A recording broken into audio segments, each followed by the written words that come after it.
अरे तुमको पप्पू यादव से इतनी दुश्मनी क्यों है बताओ हमको और अख्तरुल ईमान को बोलते हैं बी टीम है, बोलते हैं ना, वोट कटवाए कहते हैं ना। अभी पूर्णिया में तेजस्वी यादव गए थे, आपने सुना क्या कहा उन्होंने? सुना आपने?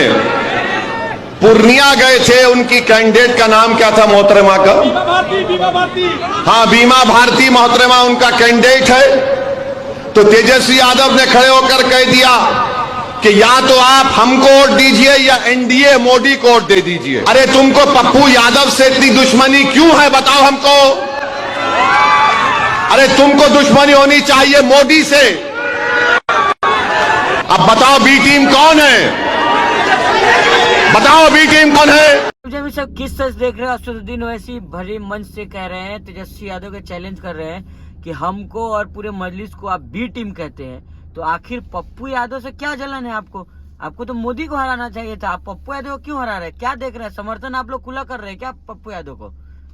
देखिए, तेजस्वी यादव का मिजाज मैं बहुत पहले से जानता हूँ और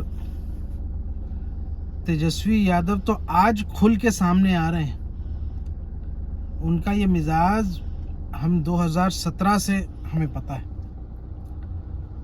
और आपको शायद याद होगा, जिस वक्त मैं उनकी पार्टी में था और हमने तेजस्वी साहब के हमने बात रखी कि मीरान हैदर के लिए हमें जो है वो आवाज़ उठानी चाहिए। मैं उस वक्त दिल्ली में स्टेट में उनकी पार्टी में जिम्मेदार था। तो पता है क्या कहते हैं? वो कहते हैं कि आप लोग सांप्रदायिकता की बातें करते हैं, यानी अपनी ही पार्टी के लोग जिनको गलत मुकदमे में फंसाया गया।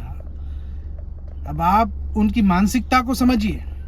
ये सिर्फ पप्पू यादव से दुश्मनी नहीं है, इनकी मुस्लिम लीडरशिप से भी दुश्मनी है।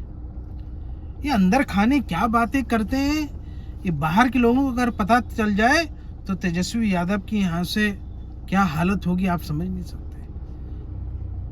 पप्पू यादव जी हमारे भी रिस्पेक्टेड हैं और सम्मानित हैं, 5 बार के सांसद रहे। अपने राजनीतिक जीवन में मुझे भी उनके साथ एक वक्त में काम करने का मौका मिला। आज बैरिस्टर साहब ने जो ये बात कही है वो सही बात की। क्या दुश्मनी है आपको? मतलब आप मोदी को नहीं हराना चाहते? ये बहुत गलत बयान है। एक आदमी से आप इतना डर रहे हैं। पूर्णिया की आवाम उसका फैसला करेगी और मैं ये समझता हूं कि बैरिस्टर साहब ने ये बड़ा दिल दिखाया है।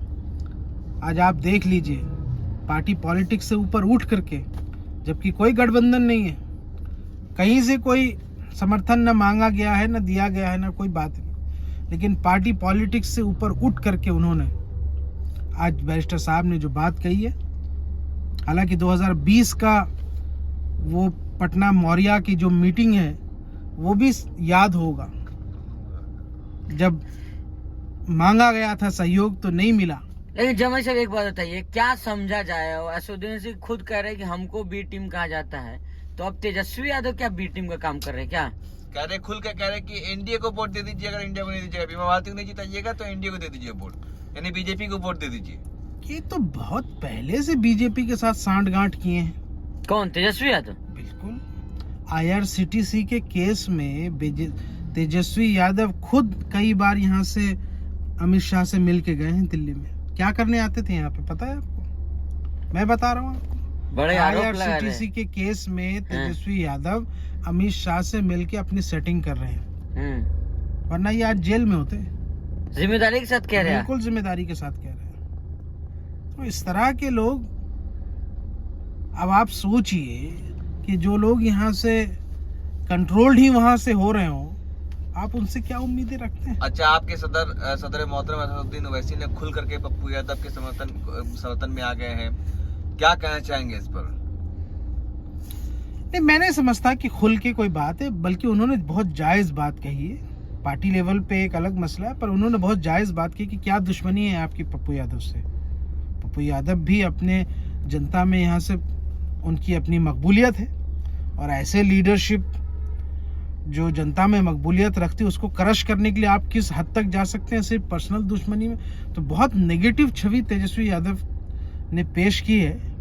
और मुझे लगता है कि पप्पू यादव जी को भी इस बात का मान सम्मान और ख्याल रखना चाहिए। जिस तरीके से बैरिस्टर साहब ने उनके लिए खुल के समर्थन में एक बात कही है, तो मुझे लगता है कि आने वाले वक्त में वो भी इस बात का सम्मान रखेंगे। और मुझे उम्मीद है, क्योंकि मैं तो पहले भी उनके साथ रहा हूँ, तो मुझे अच्छा अशोक जी, हम ऐसे आखिरी सवाल लेंगे। जिस तरह से वोटिंग होने वाली है दूसरे चरण की, अख्तरुल ईमान आपके पार्टी से हैं, पप्पू यादव भी चुनाव लड़ रहे हैं दूसरी तरफ पूर्णिया से, क्या लग रहा है कि कामयाबी हासिल होगी? क्योंकि बी टीम का काम तो आप ही लोग कर रहे हैं ना। ये जिस तरह की बातें करते हैं बी और सी, ये तो बेहुदा लोग हैं। राजनीति में इतना स्तर नीचे नहीं गिरना चाहिए, काम की बात होनी चाहिए। कौन डेवलपमेंट्स पे आगे आ सकता है? भाई हम जावेद के खिलाफ क्यों लड़ रहे हैं, या मास्टर मुजाहिद के खिलाफ क्यों लड़ रहे हैं? एक तो उनका मास्टर मोदी, दूसरा जावेद जिसको जनता नहीं पसंद करती, गायब रहते हैं। ये मिस्टर इंडिया है। अब मिस्टर इंडिया से तो डेवलपमेंट नहीं होगा ना। तो सीमांचल के डेवलपमेंट के लिए आपके पास क्या ऑप्शन है? सिवाय अख्तरुल ईमान के अलावा कोई ऑप्शन नहीं है। तो हम तो काम की बात करें, हम तो हिंदू मुस्लिम और सांप्रदायिकता की बात ही नहीं कर रहे। तो अख्तरुल ईमान जीत रहे हैं मतलब? इंशाल्लाह बिल्कुल पतंग वहाँ से कामयाब होगा, और हमारे जहाँ जहाँ प्रत्याशी लड़ रहे हैं वो सब कामयाब होकर के यहाँ से ऐवान में जाएंगे इंशाल्लाह। चलिए, बहुत